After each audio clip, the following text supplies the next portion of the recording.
full course, rigging, animation, geometry nodes, suggested by you guys and voted by my Discord community. Join us.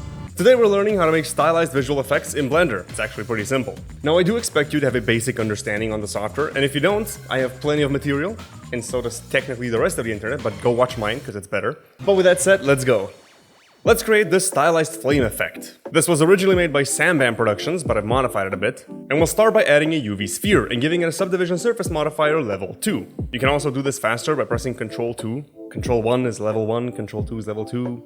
You get it. Shade smooth and apply. Now hop into edit mode, turn on soft selection and bring this top vertex up so it creates a shape of a little flame. Now to make this move like fire, I'll give it a displacement modifier and then click new to add a new texture. Open it by clicking this icon or open the new texture tab that just appeared. Here, I'll change this into a Voronoi texture and increase its size. Go back into my modifier stack and adjust the strength, but I'll change the coordinates into object, so the texture is binded onto an object in the scene and I can manipulate it there. So, I'll add an empty object, call it displacement animation, and choose it as my displacement object. If I move it now, this displacement will move with my empty.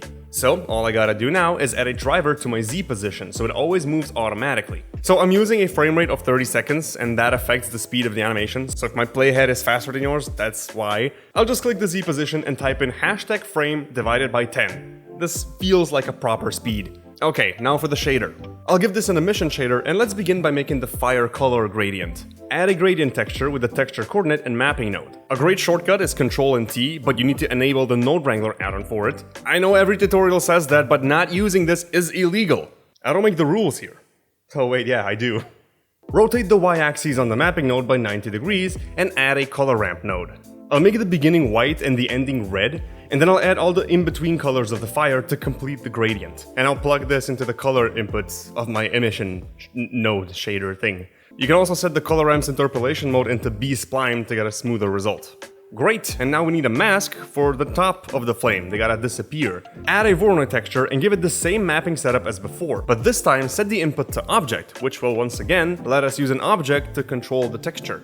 I don't want the displacement and the flames to be moving at the same speed, so I'll add another empty object, call it flame animation, and choose that as my texture object. And because I want these flames to be faster than my displacement, I'll give it a driver on the Z position and type #frame divided by 8 this time. And because it's dividing by a smaller number, it's gonna be faster. The frame driver is gonna make the value be the same as the frame number we are currently on, and by dividing this, you make it smaller so it moves slower, and because it's divided by a smaller number, it's gonna move faster. Now set a reasonable scale for the Voronoi and let's make it eat the flames away.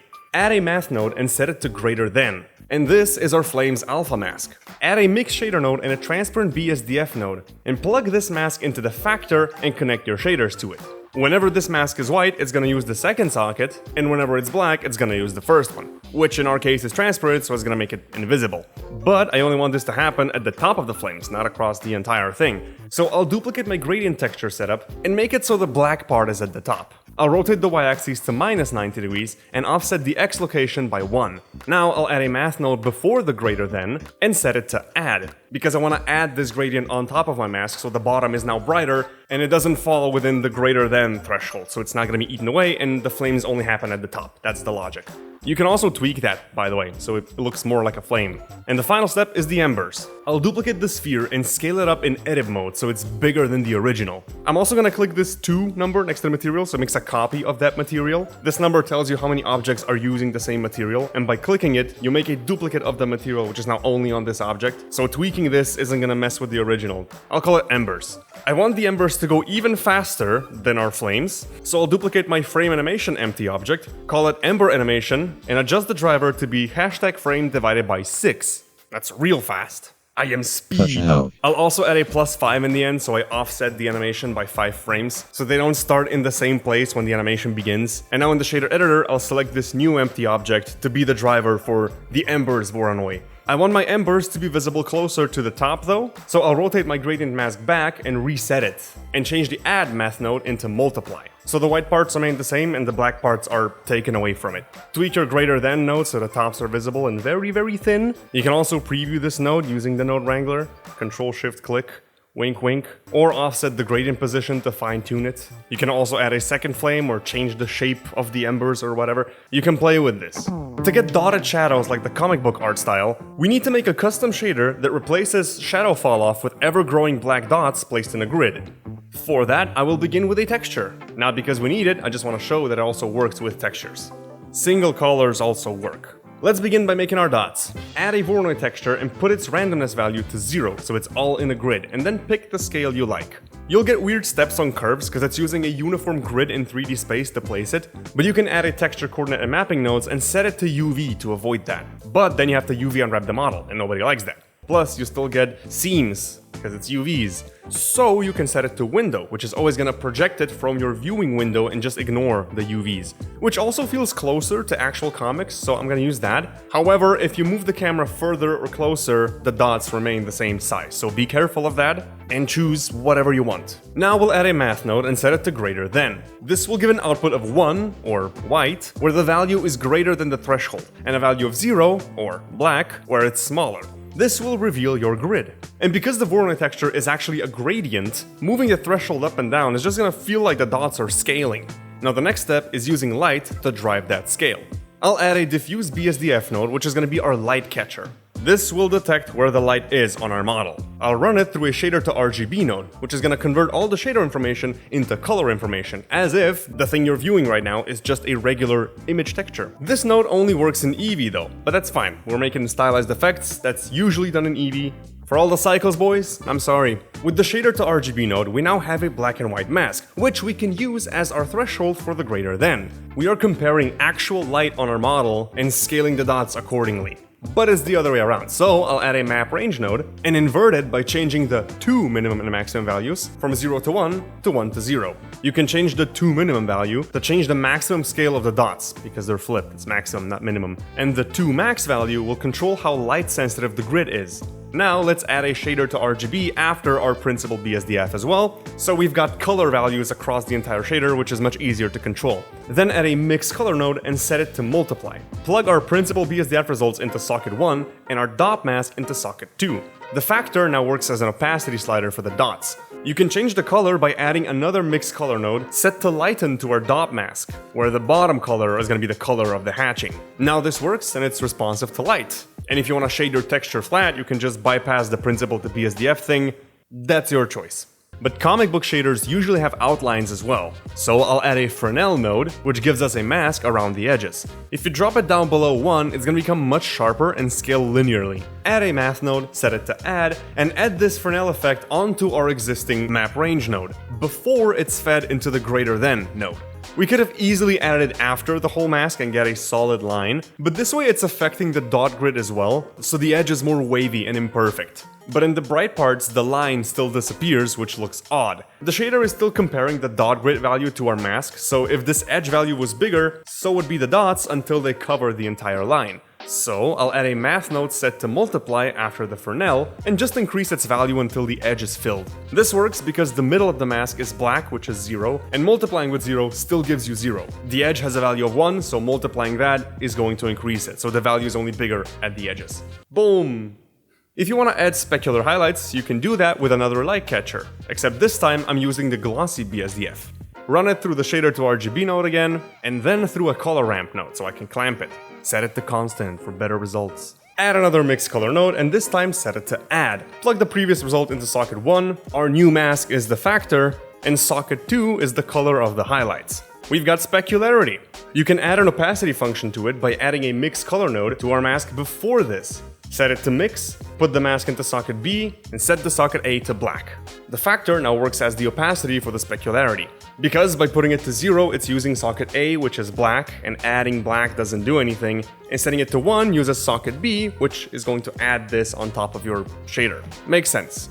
Comic books sometimes have another outline, so you can add another Fresnel node, clamp it, use the factor for another mix color node, and so on. You can add anything you want to this. You can also swap the Voronoi texture to a wave texture to get lines instead, rotate it with the mapping node, or use a different type of Voronoi to get funky results. Now let's organize this so it's easier to tweak and reuse on other stuff, or maybe put it in your asset library and just have it ready to go whenever. Select everything except the base texture and the material output, and then press Ctrl G to group these nodes. You can hop in or out of it by using the tab button. You can rename it here, and once you have it, you can spawn it with the group section in the add menu. Now let's hop inside by pressing tab so we can organize it. Take the Voronoi scale slider and drag it into the exposed bottom socket of the group input node. Select it, press N to open the sidebar, and select group. Double-click the scale value and rename it to dot resolution. You can change the minimum and maximum values, but I'll leave it here because I want full freedom. The outline thickness now has weird controls, so I'm gonna remap it so it goes from 0 to 1. Add a map range node before the Fresnel node and set the 2 minimum value to 1 because that's where the line disappears. And then set the 2 max value to the thickest line you want to have. Now drag the value input into the bottom socket of the group again, rename it to outline thickness, and set the minimum to 0 and maximum to 1. This slider now properly controls the thickness of the outline. I'll also expose the hatching color, the highlight color, and the outline color, as well as the factor sliders which act as their opacities. Now press tab to leave the shader group, and now we have this wonderful little node group with all the inputs you need, which you can also reuse on any other material. Just note, if you change something inside the group, it's gonna change for all the objects. Adjust this stuff from the outside. If you make changes inside, it's gonna do them everywhere. Click this number to make a duplicate, then mess with it. And that is the comic book shader. Now let's make this waterfall effect. I'm gonna go a bit faster because the graph looks like this, but the process is very similar to before. First I'll add a cylinder, hop into edit mode, delete its caps, and scale it up and wide to resemble the shape of a waterfall. I'll then give it some horizontal subdivisions. You can also give it a subdivision surface modifier and shade smooth. Give it a displacement modifier and add a new texture. This time we'll use Musgrave. Scale it up and adjust the intensity. Add a new empty, rename it, and use it as the coordinate object for the displacement texture. If you can't scale the texture enough, you can also scale down the empty object.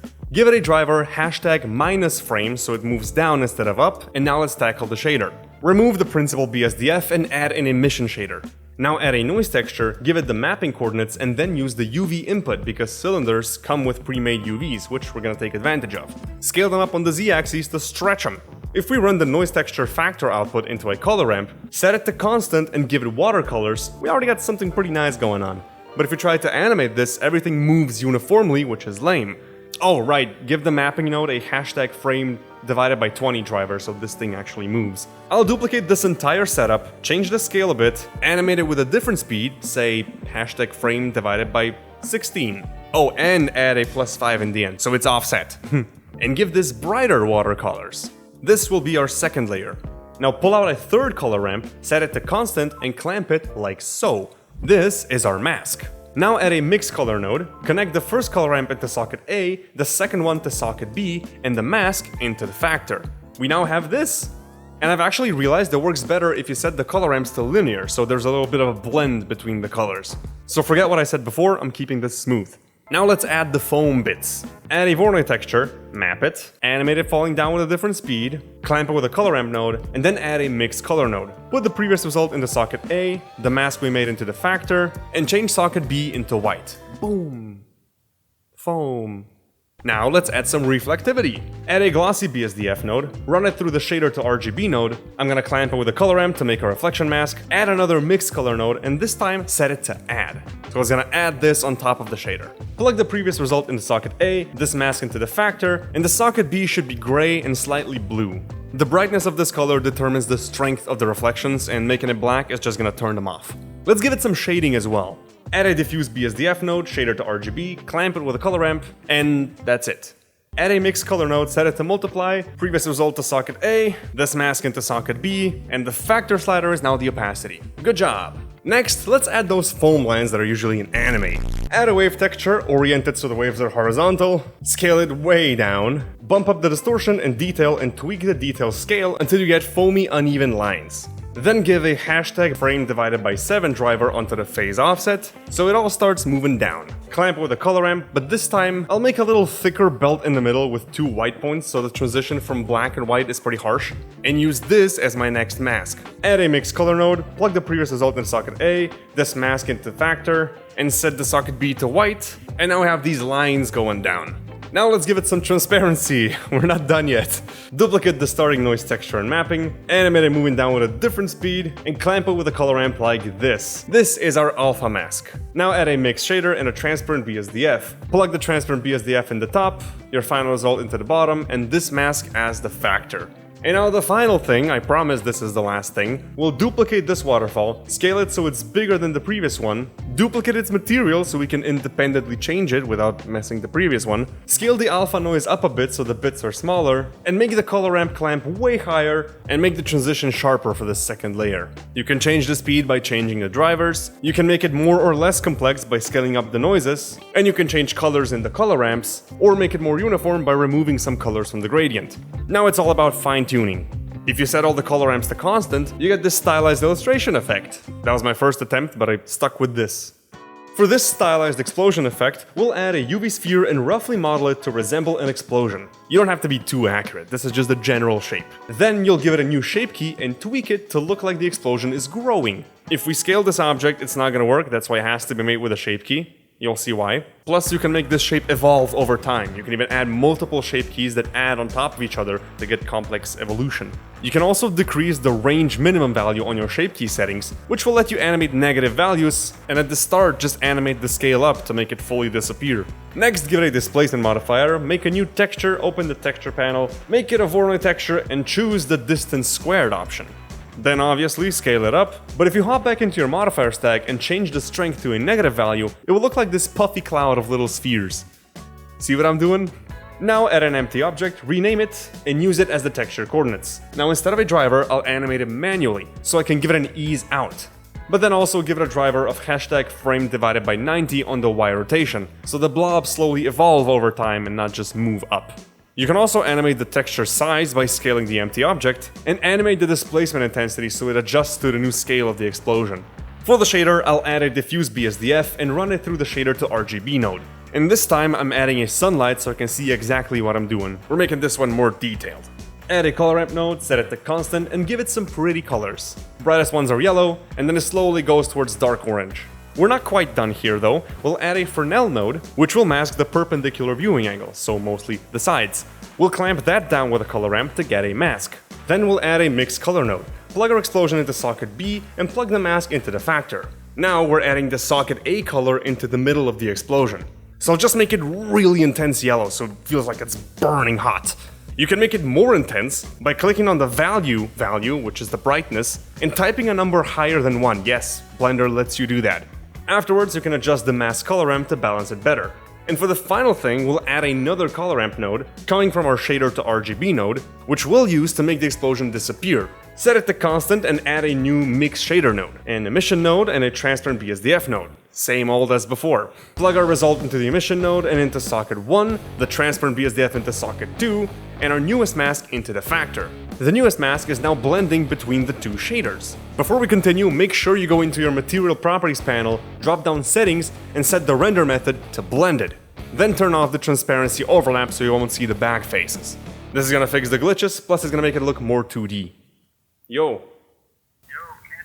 I'm slaving away my social life for YouTube. Now I'll invert the color ramp and animate the black handle moving from left to right in the end. And I'll do that by hovering the position value while I have it selected and pressing I to add a keyframe. This will make the explosion disappear, starting from the dark parts and gradually eating away at the whole thing. If the explosion is still visible in the end, because the shader can't pick up the brightest parts, you can just give your explosion a scale keyframe in the end, move 1 frame forward and scale it down to 0.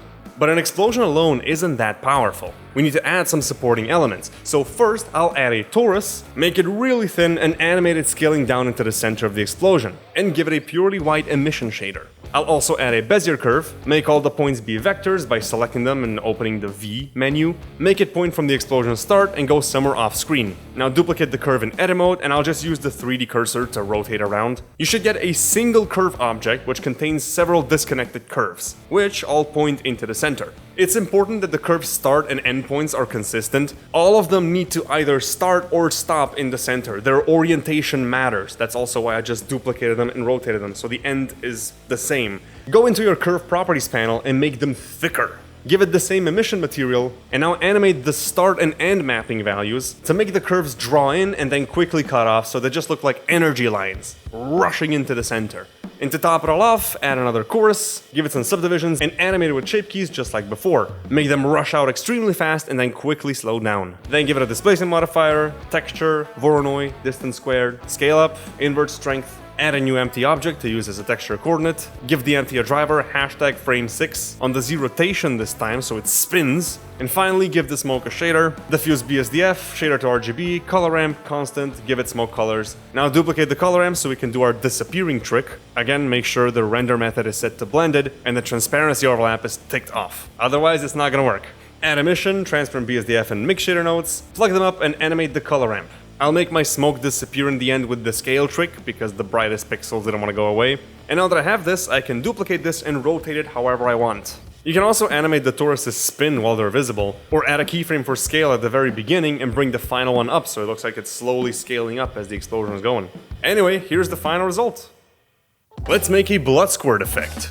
This one is for my Discord community where I ask you to give me suggestions, and I only got a single freaking response. What the hell, guys? I don't pay you for this. That's because I don't pay you at all. Anyway, if you want to suggest your ideas or vote for my next video, join us. We're a creative place, always down to help. We've got some interesting stuff in there. Do consider. For the blood squirt, we'll make a fluid simulation. Now, I've never done a tutorial for simulations in Blender on this channel before, but this should be very easy to follow along. Although, I can make a full video on simulations if you want to, let me know in the comments, because that's how I know you guys actually want it. Okay, first, add an icosphere and scale it up on the Z-axis, then scale it down to make it smaller. With the sphere selected, I'll press F3 to bring up the search menu and search for Quick Liquid. This will skip a whole bunch of steps when it comes to setting up a simulation and just give us the sphere as an emitter and the domain where the liquid is going to be in. If I ever make a simulation tutorial, I'll of course explain all of that without the shortcuts, so you know what this is. But for this video, we don't need it. I want my blood squirt to follow in this direction, so I'm gonna scale up the domain so it can contain it, since fluids cannot leave the domain, it's not possible. Then I'll duplicate my icosphere, which will also make it into an emitter, so I have two emitters now, and move it in front of the first one and just make it really flat. The idea is that this one shoots fluid and it hits this one, so they collide and give us nice shapes in the air. And for good measure, I'll duplicate two more, put them on the sides, and I'll just make them shoot towards the center as well. So they all crash in the middle. That should be pretty interesting, actually. To actually make the fluid shoot out, we need to hop into the physics tab and turn on the initial velocity. Now we're shooting towards the negative X direction, and we can quickly see it on the gimbal up here. The lines always point towards the positive values. I'll give it some negative velocity on the X and a little bit of the Z so it shoots up as well. You can tinker with these settings anytime. Now the side ones will also shoot towards negative X, but not as intense. And I'll also turn them inwards towards the middle, and also give them some height as well. The big flat one can just stay stationary so the fluid's gonna collide with it. Ow. You can play the animation anytime you want, but if you make any changes to your settings, go back to frame 0 so the whole thing resets. That's just a weird quirk with simulations. Anyway, now that we have this, we select the domain, we open the domain dropdown and drop down the liquid panel. Turn off liquid, but keep on mesh. We want to create a mesh in the shape of the blood squirt. We don't need liquid information for that. Next, drop down mesh and change the particle radius value down to 1. The simulation basically shoots out particles and makes them behave like liquid. And this mesh setting basically creates a mesh around the radius of all the particles so it looks like liquid. By making this smaller, the fluid's gonna contain more drops, it's gonna fall apart more, it's gonna look more dynamic and interesting. But playing this back gives us garbage because the resolution of the domain is very low. The domain is made up of invisible cubes, and these cubes, called voxels, contain information about the simulation. By increasing the amount of cubes, we increase the resolution of the simulation, but it also makes it much more heavy to compute and much slower to run. It's only ever best to raise the resolution towards the end when you need visual feedback, but keep it low while you're working. I'm gonna put mine to 100 and put the timeline back to 0 to refresh it, and play the animation. This looks good, so I'm gonna bake it. Baking will simulate the fluid once and then save that replay. So whenever you play it, it's gonna play it from the replay. So it doesn't have to simulate over and over again, and you always get the same results because it's using the same playback of it. Let's assume that the animation where I plan to use this is in 30 FPS. So I'll set my frame rates to 30, and I know that my blood squirt stops at frame 60, so I'll set the cache end to 50 so I only simulate that part. Then set my domain resolution to 150, scroll all the way down to the cache region, change the cache type to all, and click Bake All. Now I have to wait for a little bit while the simulation is baking, and if you have a slow computer, don't go above 100. I only did that because my computer is good. You can even stay at 80, but the resolution will suffer the lower down you go. After this is done, you don't want to work on the fluid. This is cached and there's so many things in the background and so on. So I want to export this animated mesh separately into a completely new project and then work there. So I leave all this stuff alone. So I'll select the liquid mesh, drop down File, Export, and select Alembic. Set a name and location, set the length of the cache, which in this case is 50, and tick on Selection Only, or it's gonna try to export the entire scene. That's important. Now open a new scene, drop down File, Import, Alembic, and locate your exported simulation. You'll have it in the scene in the same place where you simulated it, but you can still move, rotate, and scale it around. Now all it needs is a shader. I'll start with a Fresnel node and run it through a color ramp node, which I will set to constant. Play with the color ramp and play with the handles and play with the IOR settings to get a nice edge mask. Plug that into a color mix node in the factor socket and set the colors A and B to be bloody. But the inside color should be darker, because that's what blood usually does. Now to add highlights, I'll add a glossy BSDF, run it through the shader to RGB node, give it a color ramp, set it to constant, and tweak it till you get a nice result. Then add a mix color node and plug the mask into a factor. Plug the original result into socket A, and color B is gonna be your highlight. Like this. Our blood is done, but we have to make it disappear, so I'll add an emission node, a transparent BSDF node, and a mix shader node. And of course, change the material render method into blended, and turn off transparency overlap. Plug our result in the emission, plug that into socket 1, plug the transparent BSDF into socket 2, and for the factor, we'll make a new mask. Because we want the blood to shrink in at the end, we'll use a Fresnel node as our base, and run it through a color ramp node set to constant. Bring the white handle down so it's all white, and plug it into the factor. The whole thing should be invisible now. Make a keyframe for the white handle position value at frame 1, move a few frames forward, then bring it up so the whole thing is now visible again, and of course keyframe it. And then bring it all the way down when the splat finishes. Now the blood fades in and out of the animation from the edges and it looks like it's shrinking. Or you can just do this whole effect with shaders by mixing together some Vorley textures, animating them to move, create this pizza slice mask to reveal it, and turn it into a mask which can be used as a mix shader factor, which switches between blood and transparency. Here's the whole graph if you're interested, but I prefer the simulation method, it's cooler. To make stylized smoke, I'll start with something called a metaball. It's actually late now, so I gotta keep it down. Now what a metaball is this weird type of object that just merges together like a blob when it comes into contact with another type of metaball object. I don't really know much more about them, but this is all we need. We'll add a sphere. Then I'll add an icosphere and hop into the Particle Properties tab. Add a new particle system, and in the Rendering tab, choose the metaball sphere we just made. In the velocity, bring down the normal speed, so they don't spread around as much, and increase the speed on the z-axis so they move up. Now they're still affected by the gravity, so we'll move down into the Fields tab and remove gravity's influence on them. Mess with the metaball scale and edit mode so it feels more like smoke, so it connects and stuff. And you can also increase the particle lifetime and increase the lifetime randomness so they despawn at random times. And that's mostly it. Now give it a material, diffuse BSDF, shader to RGB, color ramp, constant, and smoke colors. Boom. And because this is a particle system, you can also add more force fields to make it affected by wind and turbulence and stuff like that. Let's make a spark/impact effect. Add a Bezier curve and shape it into a path that a flying spark would take. Something like this. Then I'll press my period key and change my pivot into the 3D cursor, so I can move and rotate it from the middle.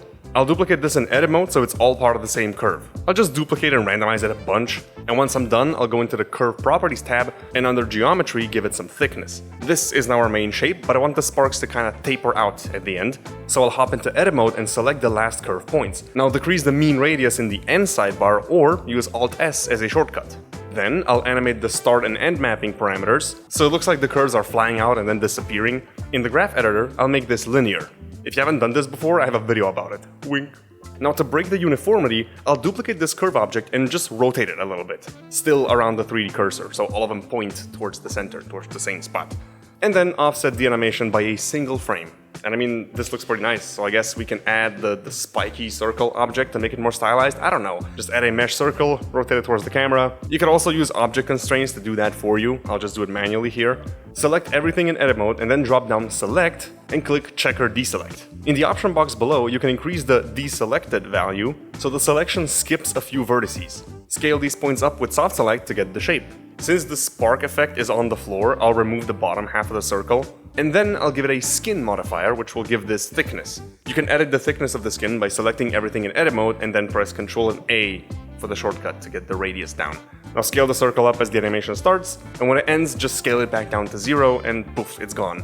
I'm sure we could add more stuff here, but I genuinely lack ideas. This is not a technical limitation, it's an idea limitation. If you think of anything this effect could benefit from, just go for it. It's as simple as this. There's no special magic happening here.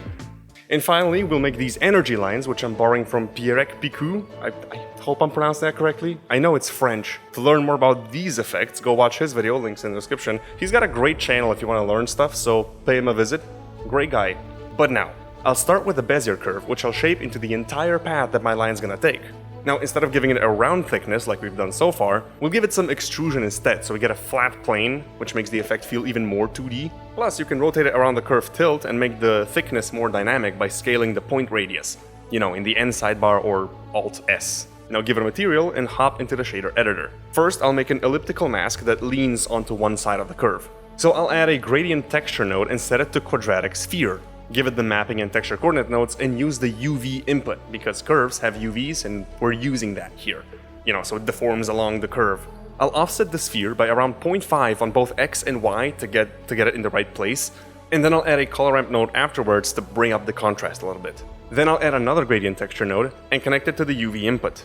This makes a gradient along the entire curve, which I'm gonna use to dampen it on one side, so it's more prominent here. Add a mix color node, set it to multiply, put the ellipse in socket 1 and the gradient into socket 2, and that's it. Before, after, that's what we did. Next, I'll add a noise texture node using the same UV coordinates, and I'll use a regular mix color node set to mix and just plug both of my stuff into it, leave the factor at half. This is just for general randomness and blotchiness. And I will drag the output from our final mask into two separate color ramp nodes. The top one I'll set to constant and bring down the white handle. This is going to be my alpha mask. The second one's going to be my color pass, and I'll just make it pink, purple-ish. You can see what it looks like. Here's the node. And now that I have this, to finish it off, I'll add the emission node, the transparent BSDF node, and the mix shader node. Plug the color into the emission color and the emission node into the second socket, the transparent BSDF into the first socket, and our alpha mask into the factor. But now if you want to be fancy, you know, this whole thing is equally bright, you can plug the mixed color result into the emission strength and add a math node in the middle set to multiply. So the emission intensity is greater in the center of the sphere, and this multiply slider just basically makes it more or less strong. To animate this, you just animate the start and end mapping parameters just like we've done with every single curve object so far, and this is what that looks like. And even better, this is what it looks like in Pierre's video. That guy is a freaking genius. And that's it. If you liked the video, hit the bell because I got more content like this. Suggest your ideas, join the Discord server, and thank you for watching. I'll see you next time. Stay sharp.